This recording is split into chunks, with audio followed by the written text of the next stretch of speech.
Hey everybody, I want to just make a quick jump cut tutorial. I'm going through the Q&A footage right now, and David is a fairly slow talker. He likes to take a lot of pauses and think very critically about what he's saying. So that's very good for a professor to be precise in his language, but as a YouTuber, you want to speak a little quicker to keep people's attention up. So what I'm going to do is I'm just going to cut out the pauses in his speech. And if the video were higher quality, it would look really choppy. What I'm doing, you can kind of only get away with this when the video is low quality anyway, but we're working with low quality footage. So I'm just going to spend 5 or 10 minutes cutting up this answer that David made to show you how to do that for your own footage if your footage gets messy. So let's start here. Yeah, I agree with that, and yet at the same. So see how he says I a bunch of times? So here's what I'm going to do. I'm going to isolate the yeah. Yeah, So yeah, and then, I agree with that. right? And so I'm just going to cut out 2 of those I's because they don't add any new information. So Shift D or Shift Delete deletes the foot like here. So I'll undo that so you can see it again. So here's this clip that I don't want, and so I just hit Shift Delete and it just goes away and it seams them together. So we can watch that again. Yeah, I agree with that, and yet at the same time, I feel moved to say. So here's this big gap between to and say. We don't need it, so I just cut out either end. I'm using the cut tool, which you can get by hitting the C button. If you hit C, you'll get cut, and if you hit V, you get the hand tool. So that this is the general tool, and then this is C for cut, V for arrow. So I'm going to go back to, so I'm going to V, and then I can highlight this, and then Shift Delete, and then we're going to go back a little bit and watch it more smoothly. Feel moved to say that they. So minus and plus lets you zoom in and zoom out. Say that the Tinbergen's for. So he has a the there that we don't want. That's he paused here because the grammar of his sentence was not actually what he wanted to. So he paused and shifted the term. So I don't want the, so I'm going to cut it here and I'm going to cut it here. By looking at the audio waveform, I know that this is a the because I listened to it and I know there's silence around it. So I'm in the cut tool, I hit V to go into the arrow tool, and then Shift Delete to fuse it, and then say that Tinbergen's for questions is not. Right, so I'm just going to keep on getting rid of these pauses, and I don't actually even have to watch the footage because I can just look at the waveform. And now let's give this a watch. Say that Tinbergen's for questions is not completely protective about anthropomorphism. So he corrected himself, but I can correct him more smoothly. Completely protective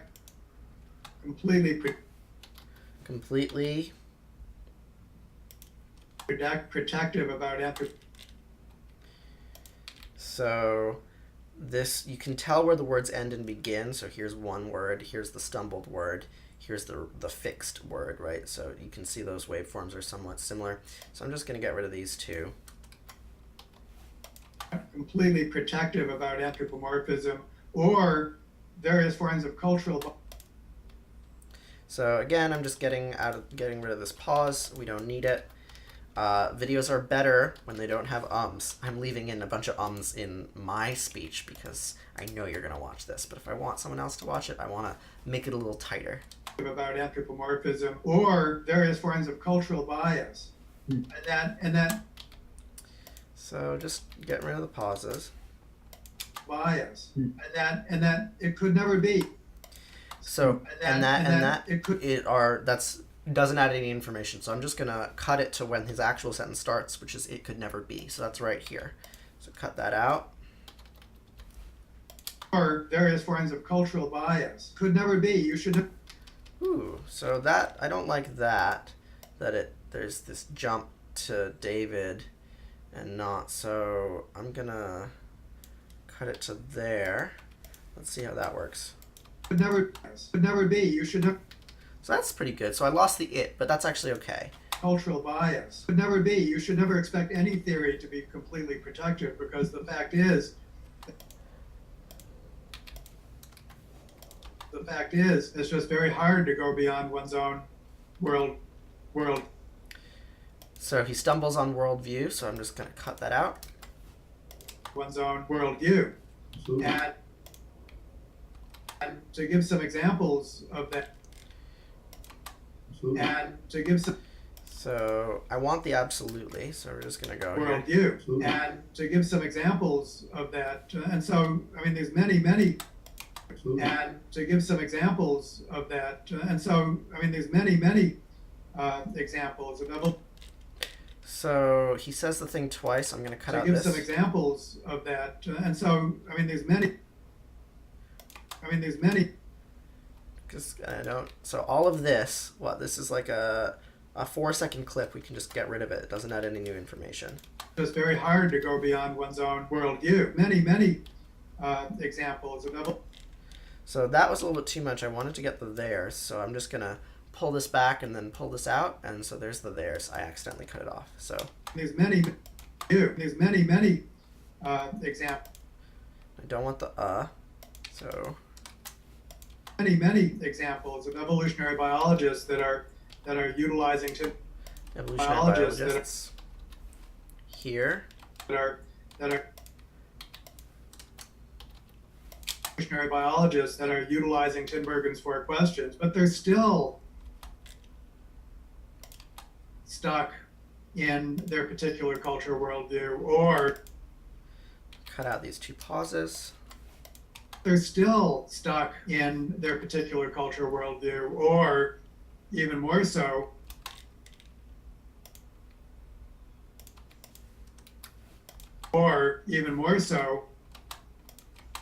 their own species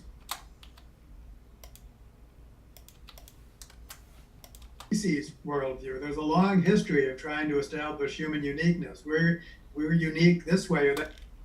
Establish human uniqueness. So there's another we're, so I'm just gonna get rid of that. Human uniqueness. We're unique this way or that way, and most of those are being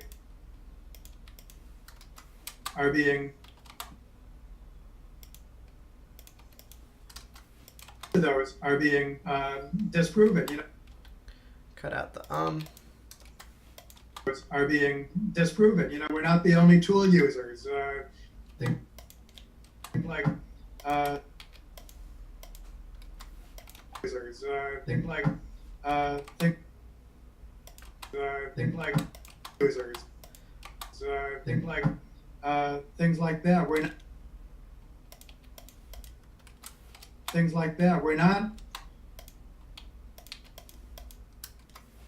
Yeah, we're not a lot more intelligent than other species. Other species are a lot more intelligent than us in many respects.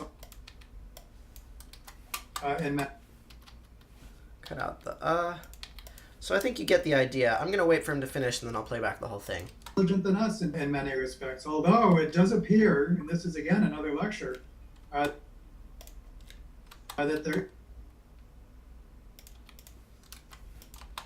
there is some sense in which our capacity for symbolic thought might be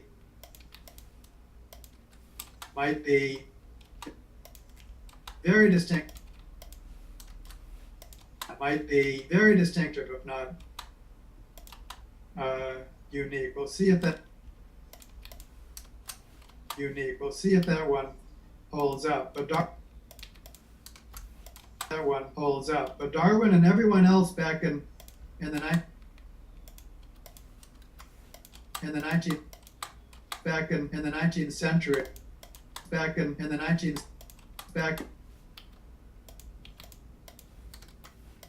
else back in the 19th century, nearly everyone who thought about culture assumed that European culture was superior to all other cultures, and that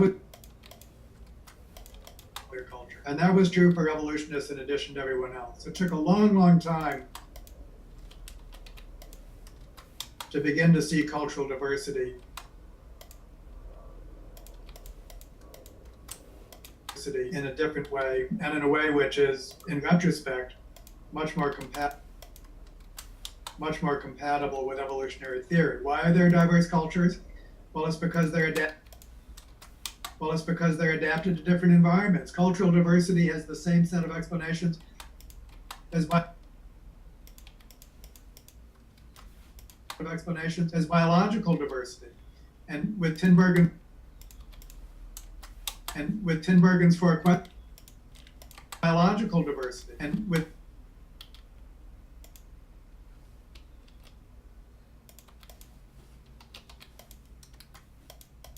Tinbergen's four questions doing very well.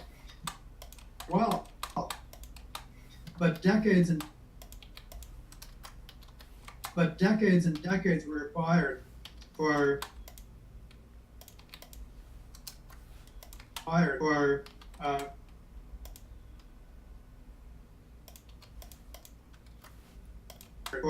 the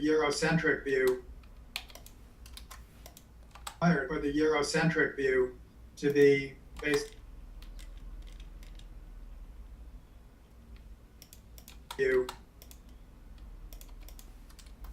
to be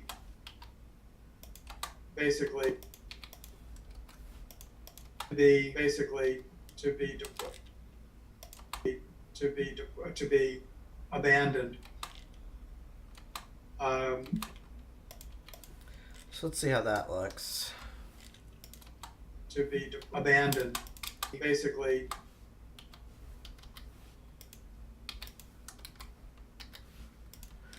That's going to be really choppy, but... View to be basically abandoned. And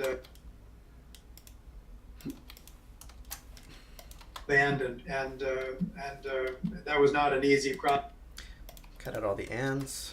Basically abandoned. That was not an easy process, and to some extent is still not complete. So the bottom is still not complete. And is still not complete. So is still not complete. So the bottom line is that it's very hard to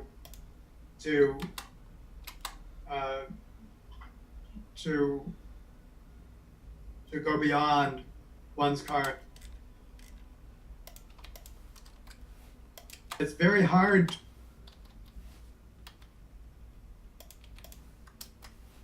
to go beyond one's current.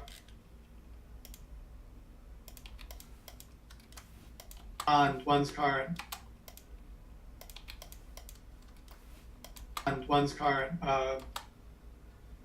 worldview. One's current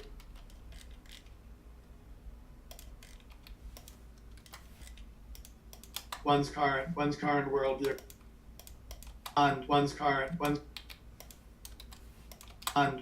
worldview, especially when everyone has the same worldview. Science requires disagreement. And so that means there has to be somebody that disagreement. And so that means there has to be science requires disagreement. There has to be somebody that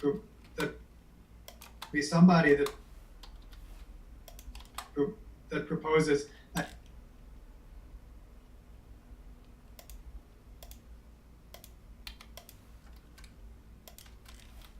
somebody that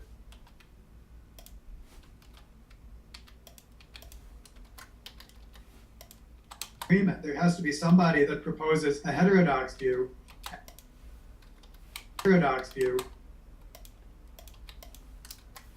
Heterodox view, and then science can go to work comparing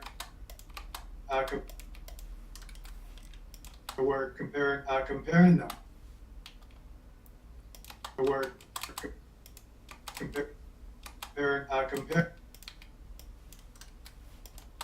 Comparing them. But Oops. Cut off the common comparing. Go to work comparing them. There we go. Go to work comparing.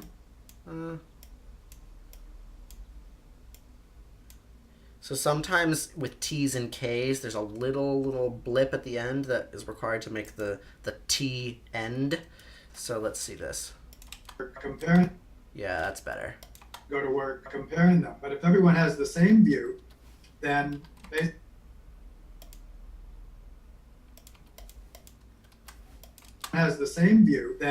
basically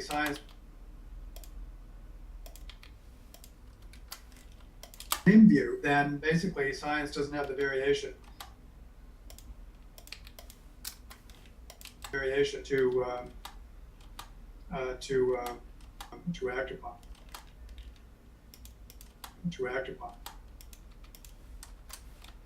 upon.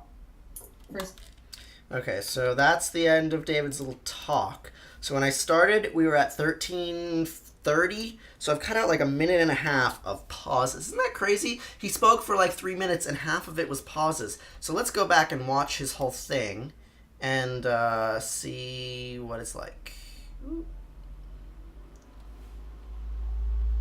The species will be studying. Yeah, I agree with that, and yet at the same time, I feel moved to say that Tinbergen's four questions is not completely protective about anthropomorphism or various forms of cultural bias. It should never be. You should never expect any theory to be completely protective, because the fact is, it's just very hard to go beyond one's own worldview. There's many, many examples of evolutionary biologists that are utilizing Tinbergen's four questions, but they're still stuck in their particular cultural worldview, or even more so, their own species worldview. There's a long history of trying to establish human uniqueness. We were unique this way or that way, and most of those are being disproven. You know, we're not the only tool users, things like that. We're not a lot more intelligent than other species. Other species are a lot more intelligent than us in many respects, although it does appear, and this is again another lecture, that there is some sense in which our capacity for symbolic thought might be very distinctive, if not unique. We'll see if that one holds up. But Darwin and everyone else back in the 19th century, nearly everyone who thought about culture assumed that European culture was superior to all other culture. And that was true for evolutionists in addition to everyone else. It took a long, long time to begin to see cultural diversity in a different way, and in a way which is, in retrospect, much more compatible with evolutionary theory. Why are there diverse cultures? Well, it's because they're adapted to different environments. Cultural diversity has the same set of explanations as biological diversity, with Tinbergen's four questions doing very well. But decades and decades were required for the Eurocentric view to be basically abandoned. That was not an easy process, and to some extent is still not complete. So the bottom line is that it's very hard to go beyond one's current worldview, especially when everyone has the same worldview. Science requires disagreement. There has to be somebody that proposes a heterodox view, and then science can go to work comparing them. But if everyone has the same view, then basically science doesn't have the variation to act upon. first. So that was a little much. That was like a tidal wave of information there. So if I were being a little bit more nuanced, I probably wouldn't have cut out so much pauses, but I wanted to show you a proof of concept of how that goes. So when you're editing footage of yourself or footage of someone else, it's good to cut out ums and buts and sentence fragments and things like that, so that the ideas sort of flow a little bit better. Although if you do it too much, you get this sort of like stream of consciousness and you're not exactly sure where the punctuation is, and that's not so great either. But it's a tutorial of how to do this thing. All right, I think we'll stop now.